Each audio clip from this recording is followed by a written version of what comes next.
Okay, here we go. Second day of section 4-2. How's everybody doing today? Doing all right? So it's Friday. That's good. Big win for the wrestling team. Actually, that was huge, right? That's pretty cool. Good job. Did I see you committed to Ashland too? Yeah, I did. That's pretty cool. I've been to Ashland many a time. That's where Laura went to school. So I visited Ashland quite a few times. Good food there. Very good. Good food. We never, whenever I went to visit Laura, we never, went out to eat. We just went to condo. Yeah. We just went to the cafeteria because the food was so good. Yeah. Really good cookies, too. All right. So, mean value theorem. We had just we hadn't really talked even about the mean value theorem yet, right? We've talked about Rolle's theorem, which basically says that if it's continuous and differentiable on a closed interval, then there must be some point in between those two intervals where the derivative is equal to 0, right? And that's the key part about Rolle's theorem that's going to be different to the mean value theorem. First off, that f of a is equal to f of b. The endpoints have to be the same. I have to have the same level on the y values where the endpoints are.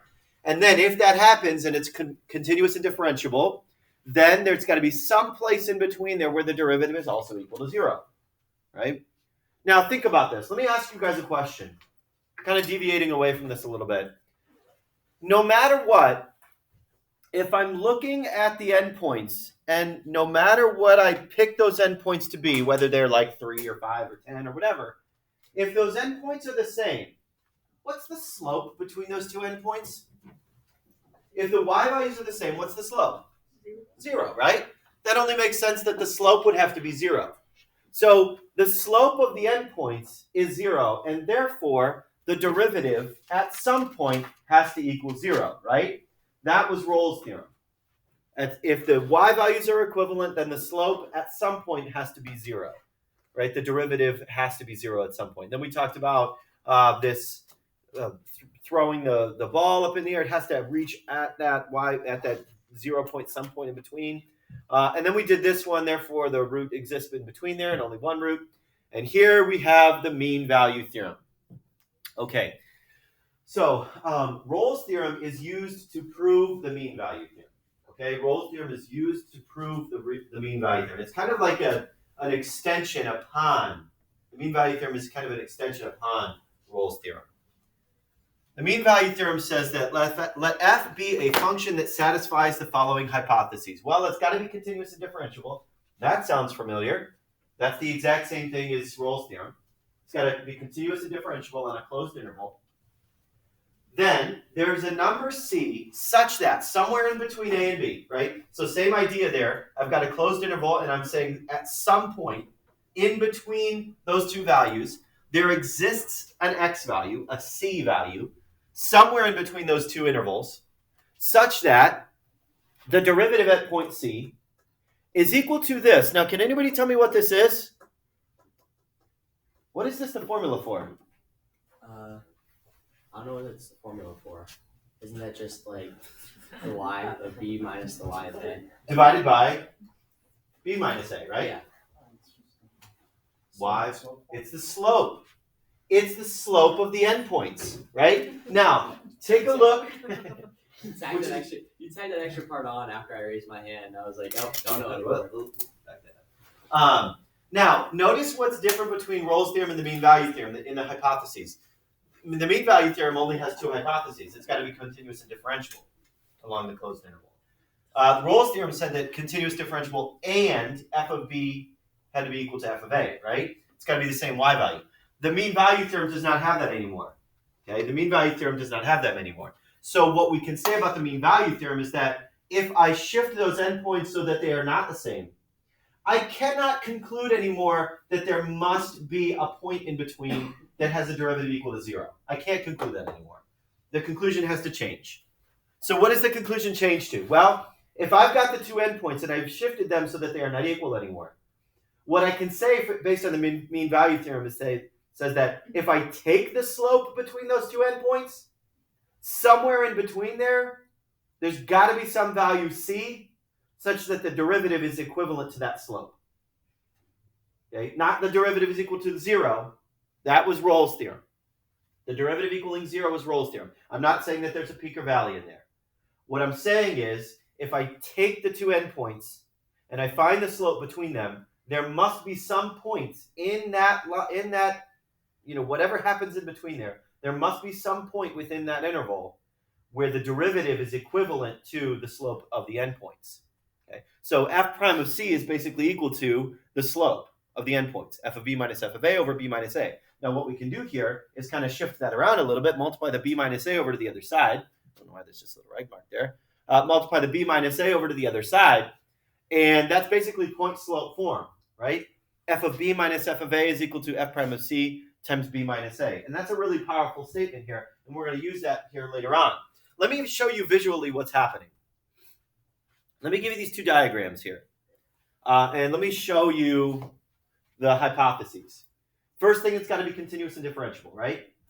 I see continuity and it's differentiable along both of these. So, basically that you can't have any weird rational functions or square root functions going on where there's going to be discontinuity somewhere in there. Or maybe some piecewise functions or whatever. It's got to be continuous and differentiable. Now, this is saying that if I have my two endpoints here, notice that the endpoints are not matching anymore. The y values are not matching anymore. That was Rolle's theorem. And I found the slope in between those two endpoints. I find that slope. Mean value theorem says that somewhere on that interval, on the line, there must be some point C such that if I take the derivative, the slope of the tangent line, it's got to be equal to the slope of the endpoints. Somewhere in there. And it doesn't just have to happen once, it can happen multiple times. Like take, for example, here, I've got endpoints A and B here, and here's the slope of that line. I am not saying that there must be peaks or valleys. What I am saying is that the derivative has to equal the slope of the endpoints at some place.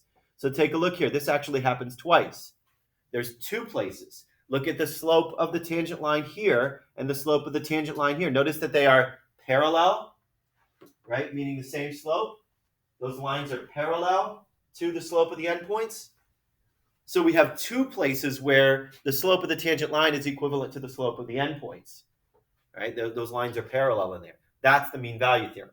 So let's take a look here. To illustrate the mean value theorem with a specific function, let's consider f of x is equal to x to the third minus x on the closed interval a to b being 0 to 2. Okay. All right. Now, if we want to talk about the mean value theorem, what we're going to have to do is verify the hypotheses. Right? So is this continuous? Continuous. That's a weird word to spell. Continuous. It's got U-O-U in it. That's just weird. Is it continuous? Well, it's a polynomial. So is it continuous? Yeah, any polynomial function is continuous. And is it differentiable? Differentiable. Is it differentiable? Yeah, again, because it is a polynomial, there's no gaps or breaks or corners or anything weird happening. There's no infinite discontinuities, whatever. There's no vertical, discontinuities. It's continuous and differentiable everywhere. All right, so that means if it's continuous and differentiable everywhere, it's got to be continuous and differentiable in between the 0 and 2 interval that I've got. Okay, so the mean value theorem says that let's jump back here. F of b minus f of a is equal to f prime of c. F of b minus f of a is equal to f prime of c times b minus a. Right? That is the mean value theorem. Well, what is a and b? This is the closed interval 0 to 2. Oh, no, parenthesis bracket there. That's our a and b, right? Okay, so I can say, I need to figure out what f of b and f of a are, right? I need to find f of 0 and f of 2. Oops, that's 0. I need to find f of 0 and f of 2. Well, f of 0, if I plug 0 in, I get 0 minus 0, and 0 again, right? And I'm going back into the original. X to the third minus x. 0 to the third minus 0 is 0. And then I take 2.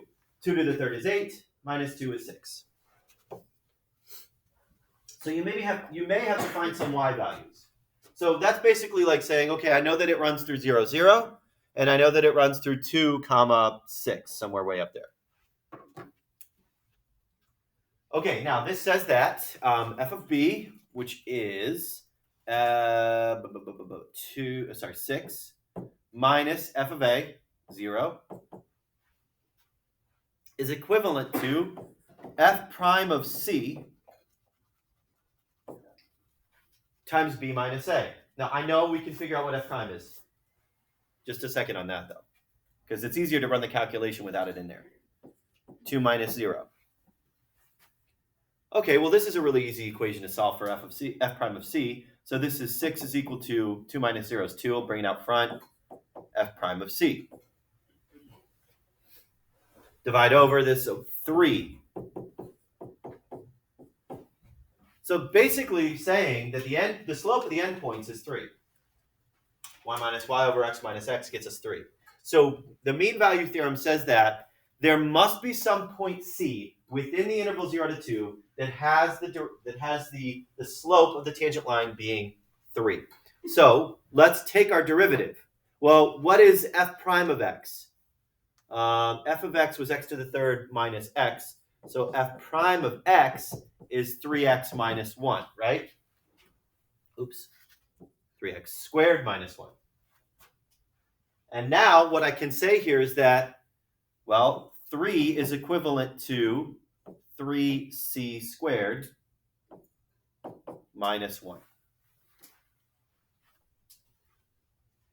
And now I can find that value. Now I can find that location. Where is it going to be? Where's the slope going to be equivalent to the slope of the endpoints? Well, so that's a 4 is equal to 3c squared. So 4/3 is equal to c squared. And I square rooted. I say plus or minus the square root of 4/3, which actually ends up just being, oops, don't do that again. Plus or minus, we can take the square root of the top. Let's say 2 over radical 3. Yeah, I know it's weird to have a radical in the denominator, but I'm okay with not rationalizing here. Okay, so those are my two possible locations of having the slope of 3. When the x value, or the c value, is 2, a positive 2 over radical 3, and negative 2 over radical 3. Well, think about it this way. What is 2 over radical 3? All right, let's actually run that number real quick. 2 divided by the square root of 3. 1.15. We'll say 1.15. Plus or minus 1.15. Right? And looking at our diagram, that kind of confirms it with our graph there. Like this is at 2, so 1.15. That looks like my c value, right? If I look at the slope between the here and here, yeah, the slope there is equivalent to the slope there, and that must be at 1.15. Why am I discounting my negative? Where is my negative 1.4? It looks like it should be somewhere over there. Why am I not including that as part of my answer then? And look in terms of my diagram that the book provides for me. The domain is only till 0. Yeah, you have to consider the original domain. You have to consider the original interval only being from 0 to 2. So positive 1.15 is my only solution there. And if I really wanted to get technical, okay, 2 over radical 3. Yeah, I throw out the negative because it's not within my domain. It's not within the snapshot that we're looking at. Okay? Questions about that? So using the mean value theorem, we said that, I found the slope of the endpoints, and there's got to be some value that is equivalent to the slope of the endpoints. The derivative is equivalent to the slope of the endpoints, and we found that point where it is, that place where it actually happens. This is kind of an interesting example here. Nothing really to write down, just something to talk through.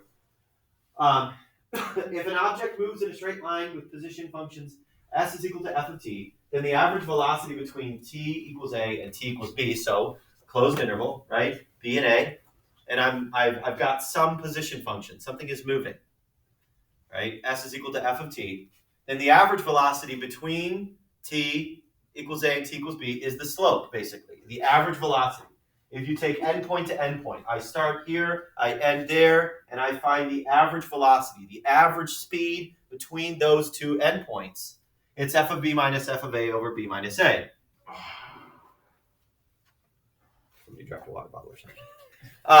And the velocity t equals c is f prime of c, right? We know that the derivative of position is velocity. So if I take the derivative of the position function, f prime of, say, c, sometime in between, sometime on our trip, sometime in between A and B, the mean value theorem basically says that that c value, there must be a c value that is equivalent to this, right? That was the mean value theorem. F prime of c has to be equivalent to that if it's continuous and differentiable, right? And it is because it's a position function, right? So I'm saying f prime of c has to be equivalent to something in there. That means, what does that mean in terms of the application of this? That means that if you're thinking about average speed over the course of beginning point to end point, you must reach that speed at some point along your trip. Okay, you must reach that speed at some point along your trip. You must have been going that distance. Okay, like for example, I don't know if this, like for example here, say you are traveling to Columbus and it's I don't know, we'll say it's 160 miles. I don't know if that's true. That seems a little bit much. Maybe it's on the south side of Columbus. You're traveling and it's 160 miles. Okay, 160 miles, and you get there in 2 hours. What's the average speed? What's the average speed? 80 miles per hour, right? The average speed is 80 miles per hour, right? Because you can say, well, I started at noon and I got there at 2 and I traveled a distance of 160 miles from position 0 to position 160. And I know that the slope in between there is 80 miles per hour. Well, you can definitively say that at some point along your trip you were speeding, correct? You had to have been speeding at some point along your trip. Now, were you speeding at all times? No, that's not what I'm saying here. I'm saying that at some point, you must have been speeding to get there in 2 hours, right? That's basically the mean value theorem. It's basically like saying if you have your average velocity over the course of the entire trip, you can say that at some point within your trip, the average velocity is equal to the instantaneous velocity at some point. You don't know when that point is if you don't have the equation to go along with it. We can come up with it. But we don't know exactly when that point is because, could you be speeding up and slowing down? Yeah, of course. You see a cop, you're going to slow way down, right? If you see a cop, you slow way down. What does that mean at some point? You must have been going over 80 miles per hour to compensate, right? So, but you can definitively say that at some point you were traveling 80 miles per hour. Could you say that, yeah, we started at 80 miles per hour, we finished at 80 miles per hour, and we never deviated away? Yeah, because it would just be constant in between there, right? That's like Rolle's theorem. It's got to be constant because the y values ended up being the same. But the mean value theorem says that it just must have happened at some point along the way. So take a look here. Suppose that f of 0 is equal to -3 and f prime of x is less than or equal to 5 for all values of x. We're going to see how large f of 2 could possibly be meeting these parameters here. I know that f of 0 is equal to -3 and f prime of x is less than or equal to 5 for all values of x. Now, excuse me. So the mean value theorem says that f of 2 minus f of 0 is equivalent to f prime of x times 2 minus 0, right? Assuming it's continuous and differentiable. F of 2 minus f of 0 is equal to f prime of x times 2 minus 0.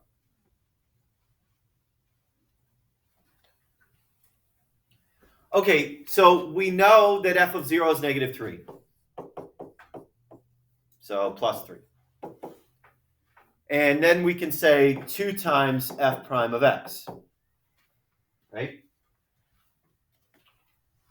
Now, what I can do here is say, bring the 3 over to the other side. F of 2, not f prime of 2. Oh, geez. F of 2 is equivalent to negative 3 plus 2 f prime of x. Now, what do we know about f prime of x? What do we know about f prime of x? Less than or equal to 5. It's got to be less than or equal to 5, right? So take a look at this equation and watch what happens when I multiply 2 to it. 2f prime of x has to be less than or equal to 10, right? Do we see how this is going to combine here? You could say that 2f prime of x is less than or equal to 10. So what I can say here is that if I have negative 3 plus 2 times f prime of x, that's got to be less than or equal to negative 3 plus 10. Negative 3 plus 10. So in other words, I can say that f of 2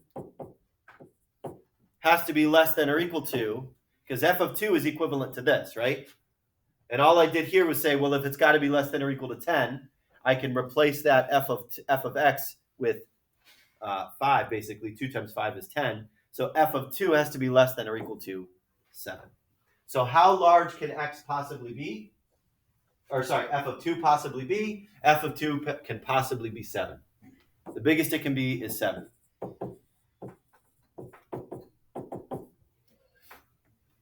Okay. That's as biggest as it can possibly be is 7.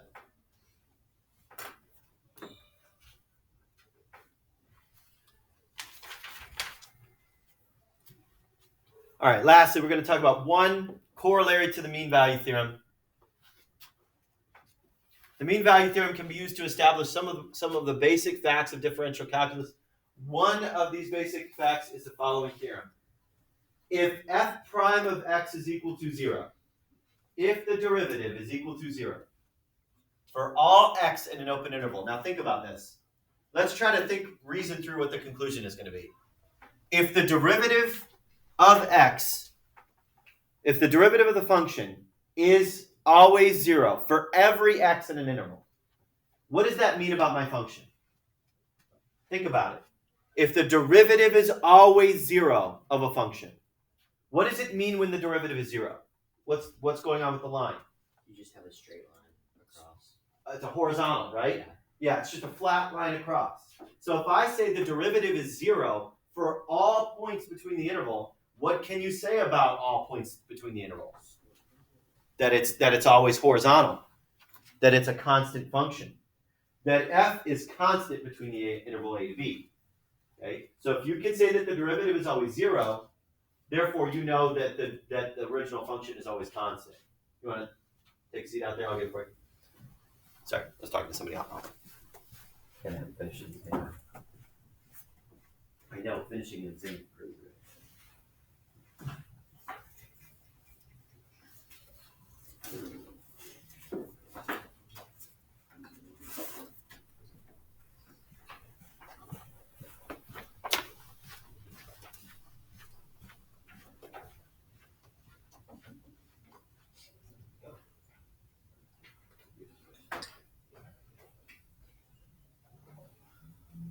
And we're back. And then lastly, if you have two functions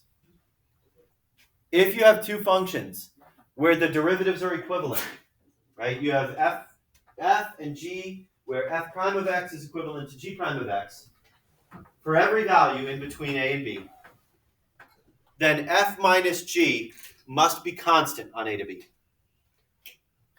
That is, f of x is equal to g of x plus c, where c is a constant.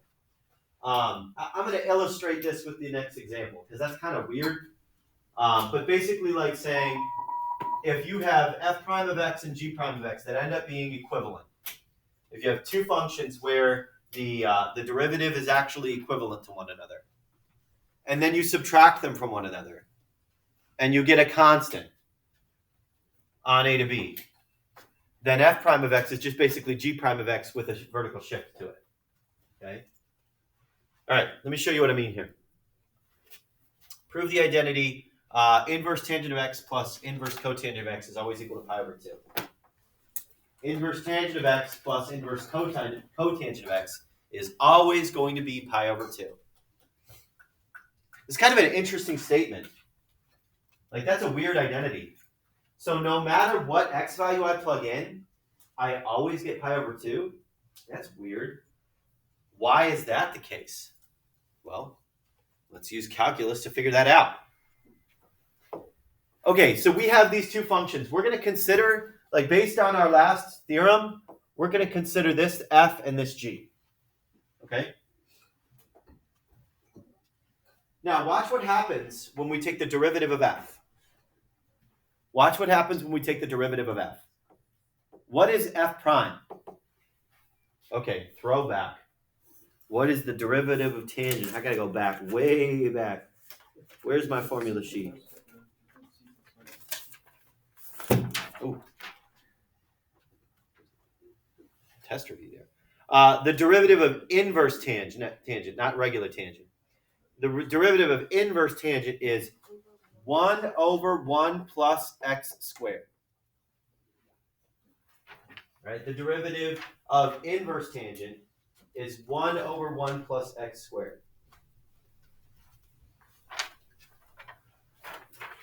What is g prime? Well, what is the derivative of cotangent? Inverse cotangent.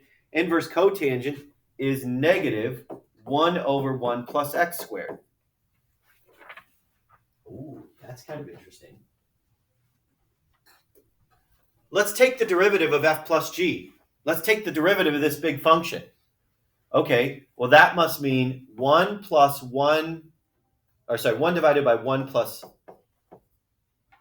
x squared plus the negative, so minus 1 over 1 plus x squared. Well, what does that turn out to be? 0, right? Okay, so I've got two functions where if I add them, the derivative is equal to 0.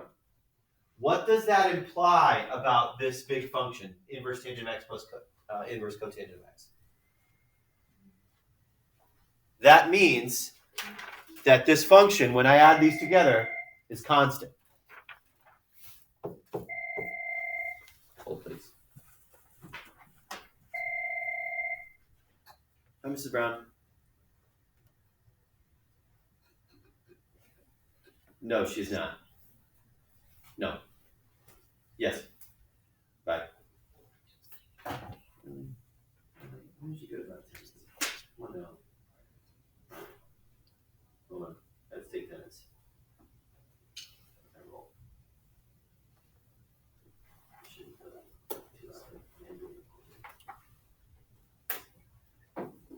Just Kylie out. 2, 4, 6. All right. Okay. So if the derivative is equal to 0, basically, what did I show here? I showed that the derivative of this big function, right, d over dx of inverse tangent of x plus inverse cotangent of x equals 0. And if the derivative equals 0, what does that tell you about the original function? It's constant. Now, I just showed that since the derivative equals 0, that it's a constant, right? But what does it mean about the constant? How do I get the constant that it's pi over 2? Well, at the beginning of this, I started out by saying, well, it's kind of interesting that I could plug in anything that is pi over 2. Let me show you what I mean here. To show you that it's always going to be pi over 2, let's just plug in something. Inverse tangent of, let's find something that's going to be easily calculatable. I don't know. Let's try 1. Oh, not cosine, cotangent. Cotangent. Inverse cotangent of 1. Let's see what that's going to turn out to be. Well, think about what angle has a tangent of 1. Think about it on the unit circle. What angle has a tangent of 1? When you divide y and x, you get the same. You get 1. What angle does that happen with? 270 degrees. It's not an axis point. Okay. It's not an axis point. The tangent has to equal 1, meaning the x's and the y's have to be the same. 45. The 45 family, right? And if it's positive, it's got to be right here, right? Okay, so the 45 family, or the pi over 2 family. Oh. Yeah? This is pi over 2 plus this is, I'm sorry, not pi over 2. Excuse me. Pi over 4. Now watch here. Here's how I get the pi over 2, though. This is pi over 4. Inverse cotangent. Well, isn't inverse cotangent just like x over y instead of y over x? Well, since it's the same thing, it's going to be the same angle. Well, what is pi over 4 plus pi over 4? It's like 2 pi over 4, or in other words, pi over 2. So what did I show there? I showed that the function is always going to be constant. And how did I show that? I showed that by taking the derivative and showing that the derivative was always going to equal 0, which was basically the theorem that we had on the last page. I showed that I had a function that it was always going to be equal to 0 for every x value within the interval. No matter what I had, I plugged that in, showed that it was, I showed the derivative was always going to be 0 for every value within the function. I made it arbitrary. So therefore, if I knew it was always going to equal 0, I knew that the function was always going to equal a constant. And at that point, we just needed to plug something in to see what that constant was going to be. So I plugged in the easy value of 1 to show that it was going to be equal to pi over 2 in the end. Okay, so I showed that it was always going to be a constant, and then I showed that the constant was going to be pi over 2. So we proved the identity. Okay. All right, we're done there for today. Let me shut off the video. And you got about